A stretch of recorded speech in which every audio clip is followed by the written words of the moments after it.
Rebecca, how's it going? Good. How are you? Good to be on stage with you. Likewise. So folks, I'm very excited to have you here today, in large part because this is a chance for me to talk about something that I care about a lot, which is AI, but in a context that's a little bit different than how we usually cover things in climate.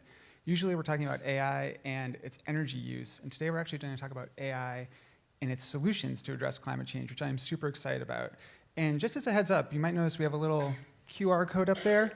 If you have a question that you'd like to ask Rebecca, please scan that QR code. You'll be able to type it in, and I will be able to see it up here and send it her way. So no question is too big or too small. So with that said, I guess I can just start off. So Rebecca, I feel like most of us think about AI. We think chatbots. We think image generators. Think something online. What you're doing is not online. Your company is called Glacier. You're not saving the glaciers, although it's very cool. What exactly are you doing with AI? So Glacier is building AI-enabled recycling robots. And specifically for anyone in the audience that's ever maybe been to a recycling facility, you know that there are these aggregation points that take all of the stuff we put in our curbside bins, and then their job is to actually sort all of that commingled material. So in an ideal world, you'd end up with these beautiful piles of, cardboard boxes, cans, plastic, et cetera, that you can then turn into new stuff. So Glacier is installing vision systems that use AI to be able to identify all of these different types of important materials live in a waste stream or a recycling stream. And then we also have a robot downstream that can actually pick those things and recover them into the right place based on what it knows to be true about that material. Okay, so robots, very cool, but paint me a picture. I've been to a recycling facility. I mean, they're big, they're noisy, they're kind of messy because it's recycling things. What do these robots look like? How are they sort of picking things off the conveyor belt? Sure. So if you have a conveyor belt that's moving a bunch of random stuff along it, first it passes underneath a camera, our vision system. And that camera, we call it the eyes and the brain of our system. So in other words, we have this proprietary AI model that we've trained on dozens of different types of classes of materials. So everything as generic as a cardboard box or a PET water bottle, all the way down to something as specific as a toothpaste tube or a can of cat food. So as all of this material is coming down the conveyor belt, our camera can ingest that footage, and it can automatically detect and tabulate, I know that there's an aluminum can here, I know that there's a plastic bag there. And then we're doing two things with that. The first, and the frankly more fun to look at if you're ever in a recycling facility, is just to see the robot moving its arms to go pick up the good stuff and put it into the right location. And so it's just able to move and pick things 24/7, which adds a lot of horsepower to the material that these facilities can process in terms of their throughput. And the second thing that we can do, which we're starting to see a lot of pickup on, is it's not just the cool images that we take, of course, but then actually being able to create this incredible live database of all of the items we're seeing when we saw them, and then extrapolate from there things that have previously been very, very difficult to answer, like what is the actual composition of materials showing up in our recycling stream?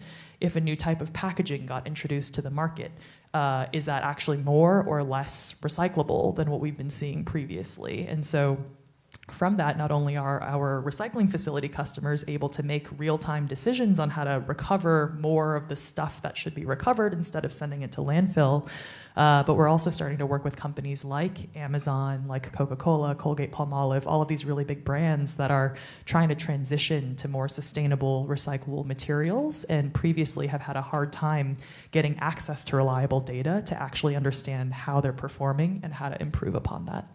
So you're collecting this data as the things pass under, but you have to train an AI model beforehand. So when you train an AI model that is designed to find recyclables, what are you doing? Are you going out and taking pictures of trash cans? Like, what's the approach? Yeah, so maybe bad for society, but convenient for Glacier is the fact that there is no shortage of waste and recycling material passing through these facilities. And so to get to at least a basic baseline performant model, you can imagine we just install one of these cameras over a conveyor belt, and then usually over the course of maybe a day or two, we've already collected a vast number of images on just the type of stuff that's coming through these facilities. And so from there, we can start training any given model on, the lighting conditions, the density of the material, the types of material coming through, and from there we can continue to iterate as we see new things coming into the facility. So this is like, it can be actually site-specific. It's not just, we take a global database and it's one size fits all. You're actually making these for different facilities. Is that how it works? Exactly. There is definitely a fair amount of generalizability in our AI model. In other words, you can imagine taking our model off the shelf and plopping it into a new facility it's never seen before, and it'll do a pretty good job of telling you what each of those items are. But one of the things that we've also seen is that, again, if you've been in a recycling facility, there's a huge amount of variation in not only, how wide the belt is, like the lighting conditions, but even just on an hour-to-hour basis, what is the type of material coming through? And you can imagine, if a facility is processing the waste and recycling material from two entirely different communities back to back, you might have a very different material composition on day one versus day two. So we found that it's helpful to get even better performance out of our AI model if we're able to tweak it a little bit for whatever is specific to those sites. All right, so it sounds like these AI models, they're out in the world. These robots are sorting trash right now, or sorting recyclables, excuse me. So I live in Oakland. Do I have access to, or is my city using these yet? Yeah, so Glacier's actually already working with dozens of customers across the country. One of our first customers, for anyone who's from the Bay Area, it was actually Recology, which has a big MRF. MRF means Materials Recovery Facility or Recycling Facility, for those of you in the know. Wow, this is a good trivia. Yep, a MRF. So they have a huge state-of-the-art recycling facility that they call Recycle Central. And I'm also a San Franciscan. So early days at Glacier, when we had just this vision of a recycling robot, my co-founder and I were talking about, how do we know when we've made it? And the milestone we had set for ourselves was, we'll know we've made it when we have a robot in Recycle Central. So you've already made it. We've already made it. We're here, guys. We're done. No. There's a long way still to go, but I appreciate the support. Anyway, so we started off with a robot at Recycle Central. That turned into a couple of robots. And then one thing that is maybe particularly exciting for this audience is we're actually soon to be expanding into Recology's King County recycling facility. So if you check back in a couple months, we'll be touching a lot of the material that's being recycled in the Seattle area. And then certainly if you're flying into or out of the airport, that recycling facility also handles all of the SeaTac material as well. So our robots are coming soon to a facility near you. Ooh, I love that. Yeah, that's pretty exciting. So you're having these robots in the recycling facilities. I'm curious, why do we need robots in the recycling facilities in the first place? Yeah, so I often talk about recycling as the most demented form of manufacturing, and I mean that very lovingly. But when you think about it, in any manufacturing process, you have a certain quality and amount of inputs, or the feedstock you're using, and then you're responsible for making something from that at a certain specification. Now, we've set recyclers up for a very difficult job because, much like manufacturers, they're trying to produce bales of commodities, plastics, paper, cardboard, aluminum, etc. But unlike pretty much every other manufacturing process, they have virtually no control over what's going into their plant, right? They can try to maybe put out some rules or guidelines for what you should or shouldn't put into your bin, but at the end of the day, a certain amount of contamination or trash shows up and they just have to figure out how to deal with it. Now, historically, this sortation process has been done using a combination of what I'll call legacy machinery, like magnets to pull out metals, et cetera, and then also a lot of people power. So you can imagine just people standing next to conveyor belts, and their job is to either pull out the good stuff to be sorted or to pull out the bad stuff, which is contamination. Now, in recent years, and I think this has been true in many industries, the recycling industry has been hit with a pretty significant labor shortage. So, of course, labor costs are increasing, but also we're seeing that there's just not a lot of people around to do that job. And if you can't do that job, then you as a recycling facility have a much harder time staying in business because you're not able to generate the output feedstock that you need in order to be able to sell to your customers. So what Glacier's robot is able to do is, I think, twofold. One is to actually just recover more stuff that would have otherwise gone to landfill. And that also helps recyclers because they can, sell it for more revenue. And of course, it helps the planet because the stuff is staying in circulation. And the second thing is that Glacier's robot can help us create a higher level of purity in the recyclables that we're sending onto the end market. And that's important because it's a lot easier to make new products with recycled material when you know that it's at a certain purity level. So we're actually able to create, in some ways, a more robust market for recycled feedstock. So you mentioned that they're helping kind of sort out the good, the best from the maybe not so best. And it sounds like that means that we're throwing both the best and the not so best all in our recycling bins. I'm sure, I'm going to say I'm probably guilty of doing that. I'm guessing other folks are too. So I'm wondering, I mean, if we're going to, let's say help your robots and help sort of start this circular economy, just curious, Recycling 101, what do we need to know to make sure that we're doing our best job before the recyclables hit your robots? Sure. So I'd say when I started my journey into recycling, one of the things that was the most disillusioning in some ways to me as a consumer is realizing this phenomenon that's often known as wish cycling, and some of you in the audience may have heard of that. The idea is that, if we want to do good for the planet, right, we want to do good for sustainability, and you have this thing you're about to throw out, and you're not really sure if it's recyclable or not, there's this instinct of, let's just toss it in the bin, because then maybe it has a chance to be recycled, right? And the intention behind that, of course, is admirable and is good, but the fact of the matter is, most of the time, it's probably, if you're not sure, it's probably not recyclable. And so the way to make this recycling process better as it currently stands is oftentimes to be intentional about what you're actually putting into that bin. Now, one of the things that I found most illuminating for me is to actually go and visit one of these facilities, these MRFs. And I'm going to call out, I don't know if he's in the audience, but Steve is actually, he works at Recology. He's here at the festival. And among other things, he oversees a lot of the recycling activities for Recology in the Seattle area. So you can go hit him up for a tour, perhaps. But the really incredible thing is that, we have the power as consumers to take the recyclables that are truly recyclable and make sure they end up in the right place.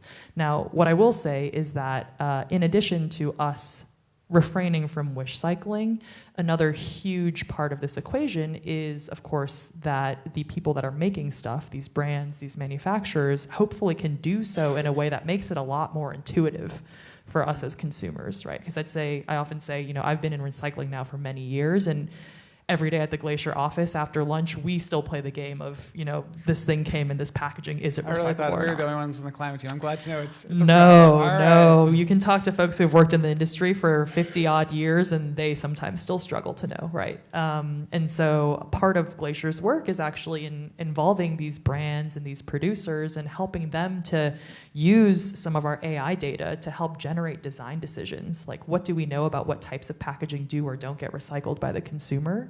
And how do we use that to drive consumer education and make it easier so that we don't rely on every single person having to, look up online, is this thing recyclable or not? I can't decide if it's heartening or not to hear that the folks that do recycling and still are like, is it recyclable or not? But I guess it's a sign that we do need not just individuals to pick up the slack, but companies as well to make sure it's helpful. Absolutely.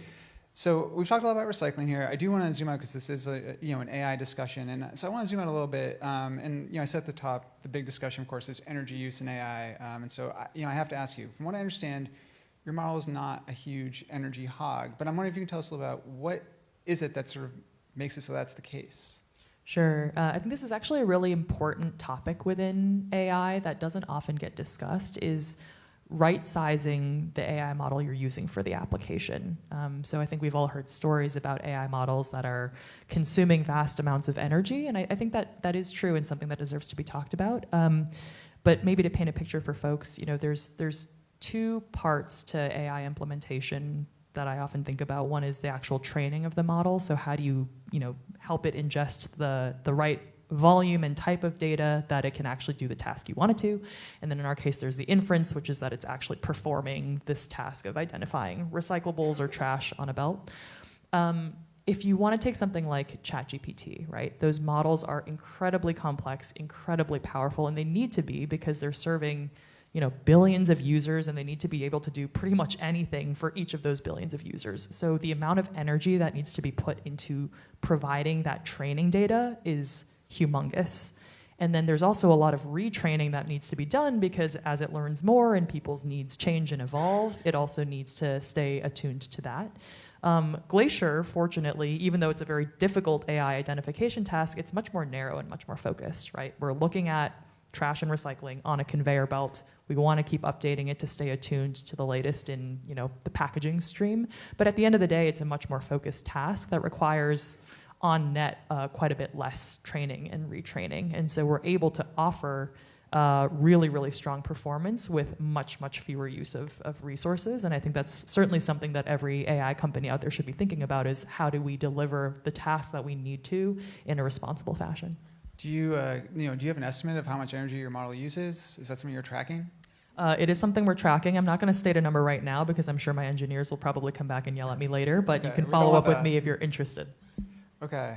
So one of the other things, just thinking now about the solution side of AI, I mean, this is a really interesting application. It's a very much like it sounds like almost a hands-on, or robot hands-on anyways, application. Where else do you see AI kind of working as a climate solution? Yeah, I mean, there's so many things, right? I'm sure AI, even in this conference, it's been mentioned so many times, so a lot of really interesting applications out there. AI for climate, I kind of think of it in two buckets of solutions. There's one that is really coming up with like net new solutions, right? And even backstage, we were talking about, for example, a company that's using advances in AI to really, really accelerate the material science development of new products and new materials that can really transition us much more quickly to being carbon neutral. In that instance, historically, you might have had to sit in a lab and trial and error your way through a bunch of different experiments to get to a result. Now we're able to take all of this data and push it through these AI models to get to true actionable answers much, much, much faster. And so that's something that gives me hope in the climate fight, certainly, is that we can make progress at a rate that we've never seen before. The second bucket that I think is, also very important is, AI for, let's say, climate adaptation or resilience. So I know of some companies out there, for example, that are building AI that's really, really good at early wildfire detection, right? And we just know that those wildfires are going to become increasingly prevalent probably over the next coming years. So knowing that that is the case, how do we harness these tools to make sure that we can protect ourselves and adapt accordingly? Amazing. Well, Rebecca, I really appreciate you taking the time to talk about recycling, other AI applications, energy use. This has been a really interesting conversation. And thank you most of all for letting me know that I should not wish cycle my plastic bags that are accumulating under my counter. But thank you so much for being here today. Absolutely.